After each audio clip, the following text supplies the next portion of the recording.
Okay, so today's opener, the front part you guys know, factor each of the following, write the answers in standard and exponential form. It's what we've been working on the past few days. The back side of your opener, what is the value of each of the following? We're finding what the value is of a square root. That's what's leading into our lesson today. So let's take a look at the front part here. So we have 80, 63, 81, and 1,000. We're going to factor each of the following. So when we go to factor 80, and we find the prime factors for it, we can each start with multiple different factors. What I mean by that, I can choose to factor it starting out using the two factors 8 and 10, but what are some other factors that you could use?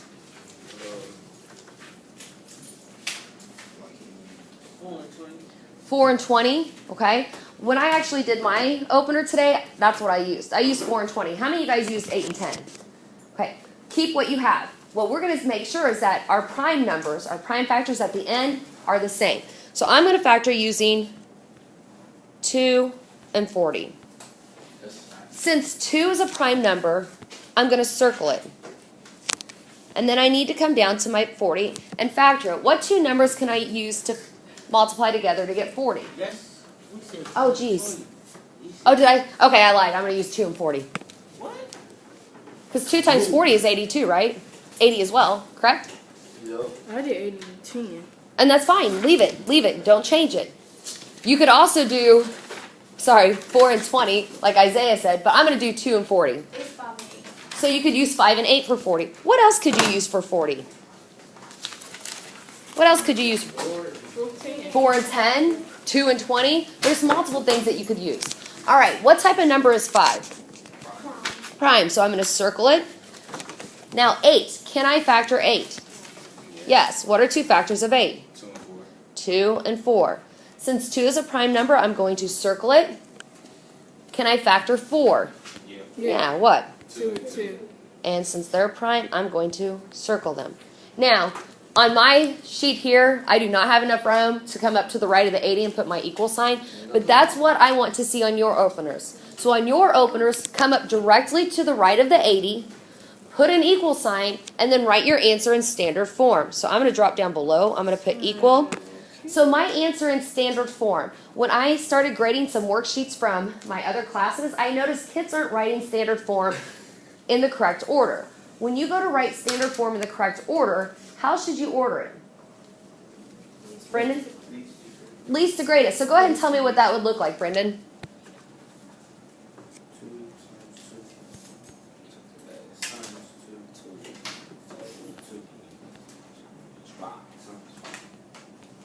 Good. So that's standard form. Now, those of you that did 8 times 10, did you end up with the same prime numbers? Yeah, good. Perfect. All right, Brendan, exponential form. What would it look like? So when I go to write my exponential form, I'm going to put another equal sign in there and then write my exponential form, which would be what, Brendan?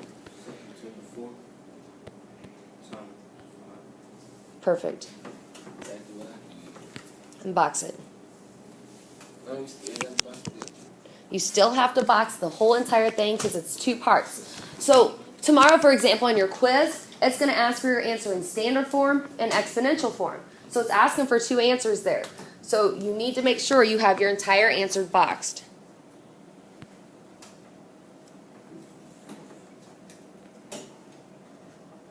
That's not what I want to do. Okay. So let's look at 63. Now, 63 is not a prime number, but it does not end in an even number, so one of the factors is not going to be 2. So if you have a number that you're not quite sure of, I always then try the next number to factor it by is 3. If it's not able to be factored by 3, then I look at 7. So what are 2 factors of 63, Darius? 7 and 9. 7 and 9.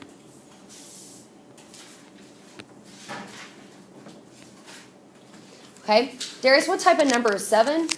So I'm going to circle it. Can I factor 9? Yes.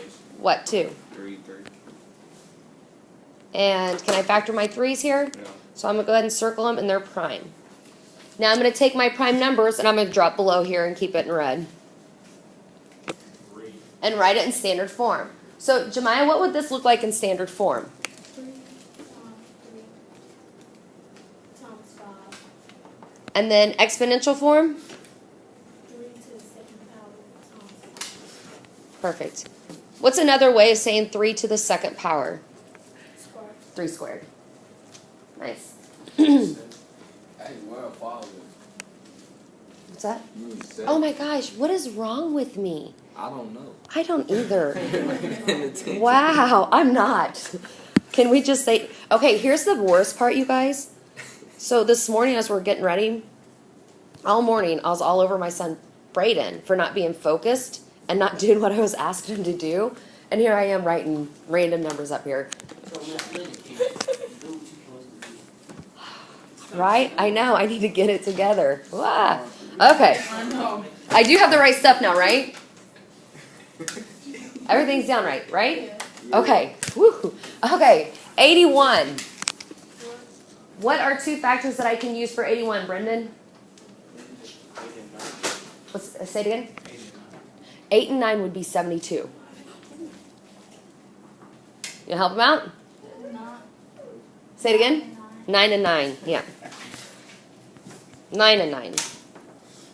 Okay? And we did a 9 before. We know that I can factor 9 using 3 and 3. Circle.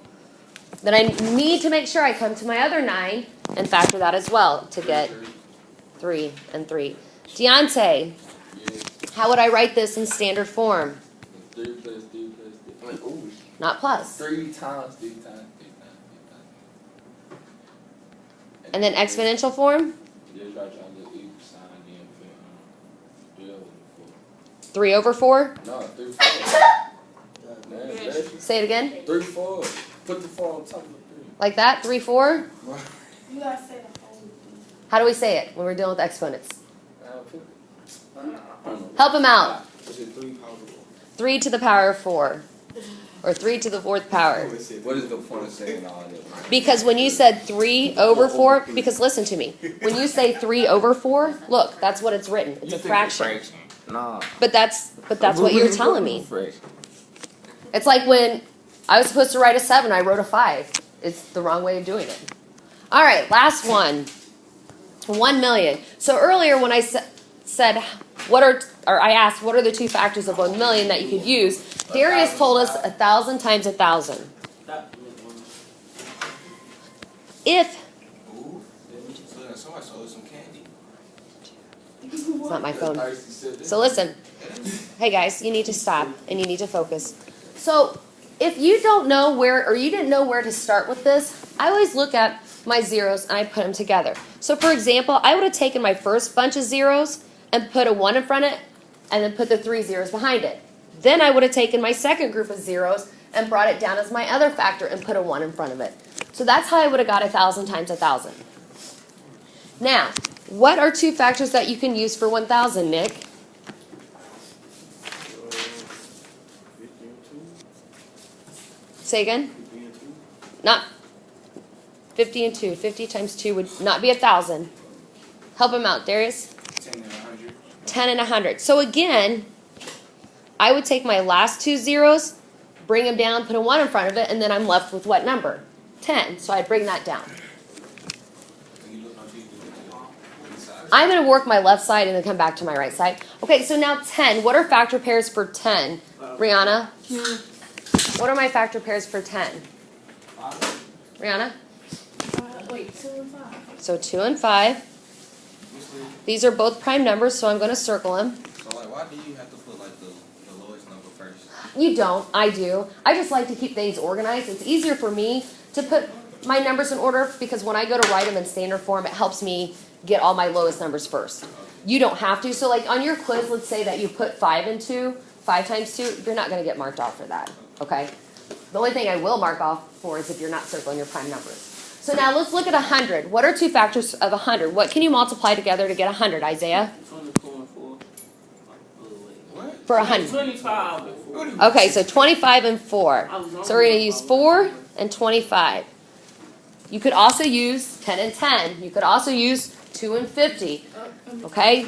Multiple factors there. So when you go to look at your 4, Isaiah, can you factor your 4? No.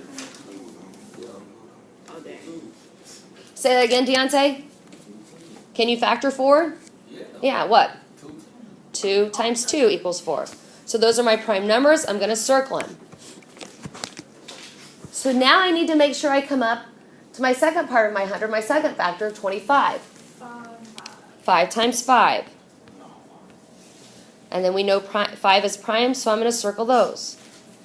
So I'm now done factoring my 1,000. I pretty much have ended each number with a prime number. So now I'm going to come to the next 1,000. So I'm going to use the same two factors of 10 and 100. So we already know the factors of 10 is going to be 2 and 5. Now this time for 100, I'm not going to use 4 and 25. I'm going to use 10 and 10. Just because I want to show you that you can use different factors and you'll still get the same answer. So the two factors I'm going to use for 100 is going to be 10 times 10. Then I know that I can factor 10 using not 5 and 5 because that would be 25. 2 and 5. Circle because they're prime.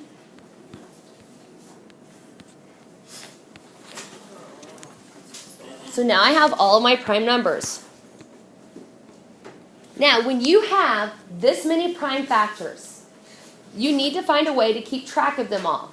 If you want to grab the Kleenex box and the trash can, Ayance, to be next to you, you may.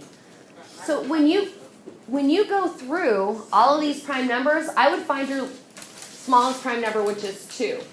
I would then go through and count them. So how many 2s do I have? 1, 2, 3, 4, 5, 6. Did I miss any? What? Oh, no. So when I go to write this in standard form, how many 2s do I need to have written out? 1, 2, 3, 4, 5, 6. Okay, so I'm going to come up to the right and write 1, 2, 3, 6. 1, 2, 3. So I have 2 times 2 times 2 times 2 times 2 times 2. So the next part of my standard form, I can't forget my next prime numbers, which is 5. How many 5s do I have in there? 5. So 1, 2, 3, 4, 5, 6. What? You have 6? How you get 6? 1, 2, 3, 4, 5. I don't know, because you rechecking, man. Does anybody else have 6? I got 5. Me.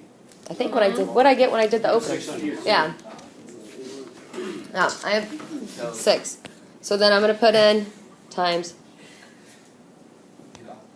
Hey, Deontay, Yes, ma'am. your talk outs are out of Oh, control. I'm so sorry. It was not- You were going to be sorry when I send you out of this classroom. Please, it was so peaceful up in here. 6. All right, so standard form. Look how long that is. So if you had to write all of your answers out like this all the time, that's a really long answer, and it's not easy to read. So that's why it's important that we go then and write it in exponential form. So when I go to write this in exponential form, it's going to look like what? Ayance? I want you to tell me. 6. No. 2, and then the X, whatever, 6. And then you put a multiplication. Okay, but do I have 6 2s? Do I? 1, Yeah, 2, 1, 2, 3, 3, 4, 5, 6. Okay, 2 to the 6 times what? 5 to the 6. Good. Nice job. Any questions on those first 4? I will tell you, when you take your quiz tomorrow, I don't believe I used a number this large. Okay? All right, now let's take a look at the back side of your opener. So second triad is all about square roots. So you need to learn how to prime factor because you're going to use those prime factors when we get into square roots, especially when we're dealing with square roots that are not perfect squares. These 3 square roots are all going to be perfect squares, which means they're going to work out evenly. So if you found the square root button on your calculator and you typed in the square root of 4, you're going to get a perfect square. You're going to get the perfect answer. So what's the square root of 4? Okay, what's square root of never mind. So your square root button, you guys, is going to be, if you're looking at your calculator, it's going to be in your left row of keys, but you're going to have to hit the second button because it's in that little purple above the x squared button. So if you're looking at your calculator, your square root button is going to be right above the button that has the x squared. So you have the x squared button there. Right above that is going to be printed in purple, the square root sign. The square root sign is that little check mark looking thing. So when you go to use your calculator and find the square root of 4, you'll type in second square root 4 equals. So again, to find the square root, and it'll only work for a perfect square.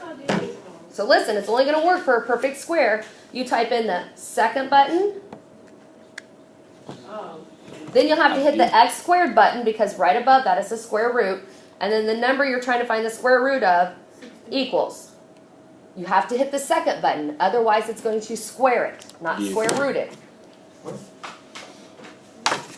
One more time. Okay, so one more time. Listen to me. My God. You're finding, 2 is the right answer. You're finding the square root. So you're going to hit the x squared button because you're going to have to hit the second button first. The second button means that you're going to use the square root. Okay? So second, the x squared button, because that's showing you you're shifting up to the square root sign, the number and equals. Do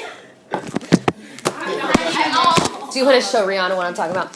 So, square roots. So what you're doing, the square root of 4, if you use your square root button on your calculator, what do you get? 2. So the square root of 4 is going to be 2. So what that basically means, the square root of 4 equals 2. Square root is basically a number that you can take and multiply it by itself to get the square root. So think about it. What number can you multiply itself to get to 4? Well, 2. So if you would say 2 squared, that would be the square root of 4. So then what's the square root of 121? 11. Yes. And then what's the square root of 0? 0. That's the only answer I have. Now, the reason why I'm showing you this is because today we're going to start talking about square roots. But we're going to get to where you guys don't have perfect squares. And that's when you need to really know that square root and squares kind of go hand in hand. So, do you guys remember? This is going to be really important, so I need ears up, ears open, eyes up. So, when we talked about solving one-step equations, we talked about inverse operations, right? So inverse operations means you take an addition. What's the inverse operation of that? What's the opposite? Subtraction. So basically, if I would say the inverse operation of addition is subtraction, so addition and subtraction, they then cancel each other out, right? So now if I say, what's the inverse operation of division? What operation will cancel division out? Multiply. Multiplication. So they cancel out. Square and square roots are inverse operations of one another. So if I say, what's the inverse operation of a square root? Your answer is going to be a square. So that square root and square cancel each other out. All right? And I know that's all very confusing right now, but it'll start to click in today's lesson and the next couple of lessons. Okay, go ahead.